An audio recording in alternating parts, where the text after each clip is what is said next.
আচার্য সদন মানে এসএসসি ভবনের সামনে ছবি আপনাদেরকে দেখাচ্ছি। সেখানে চাকরিহারাদের বিক্ষোভ। একবার শোনার চেষ্টা করি কি চলছে সেখানে, আমাদের প্রতিনিধিদের সঙ্গে কথা বলবো।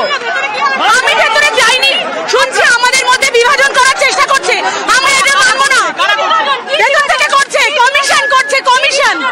ওরা চাইছে, ওরা একবার গ্রুপ সি ডি কে আলাদা করে দিয়েছে, তারপর এখন চাইছে first counselling third, second third কে আলাদা রেখে ফোর্থ থেকে বলছে সব বাতিল। এটা হবে না। ওরা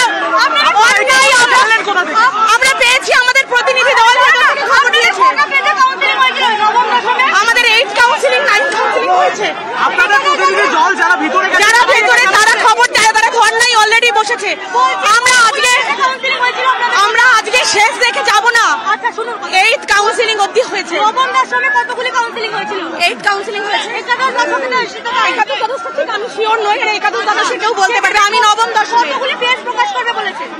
ওরা বলছে ফার্স্ট সেকেন্ড থার্ডটাই নাকি তাও তারা সার্টিফাই করবে না। এমন নয় যে ফার্স্ট সেকেন্ড থার্ডটাই তারা বলছে যে সার্টিফাইড, তা নয়। সুতরাং কারোর কোনো আনন্দ পাওয়ার দরকার নেই। ওরা অ্যাকচুয়ালি প্রচন্ড পরিমাণে রাজনীতি করছে। এই রাজনীতিটা আমরা বুঝতে পেরে গেছি। কমিশন করছে, সরকার করছে। আমরা শেষ দেখে যাব। আজকে আমরা ভাঙবো। ইরণ রয় বর্মন প্রতিনিধি রয়েছেন আমাদের সঙ্গে। ইরণ, পুলিশ ও চাকরিহারাদের বচসা যে ছবি আমরা দেখছি, আবারও নতুন করে উত্তেজনা, কারণটা কি? কিছুক্ষণ আগেই যারা চাকরিহারা প্রার্থীরা তারা এখানে অবস্থান করছিলেন, তারা এসএসসি ভবনের মূল যে গেটের সামনে ব্যারিকেড করা রয়েছে সেই ব্যারিকেডে চলে আসেন। তাদের যে ধৈর্যের বাদ কার্যত সেটা ভাঙছে, এবং যেটা এই মুহূর্তে পুলিশের সঙ্গে রীতিমতো ধস্তাধস্তি পরিস্থিতি তৈরি হয়েছে। এবং তারা যেটা বলছেন, সময়সীমা তার মধ্যে কেন হচ্ছে না, কেন লেট হচ্ছে এবং কখন হবে, মূলত এই দাবিগুলো যেমন রয়েছে।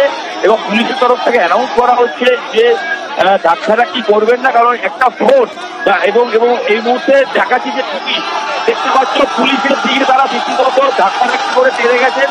এবং সেই জায়গা থেকে দাঁড়িয়ে পুলিশের পাল্টা প্রতিরোধ একটা জায়গা রয়েছে। পুলিশের তরফ থেকে বারবার মাইকিং করা হচ্ছে, তারা জানাচ্ছেন যে ডাক্তাররা কি যেন না করা। বেশ ইরণ, আমাদের এই খবরেই নজর থাক।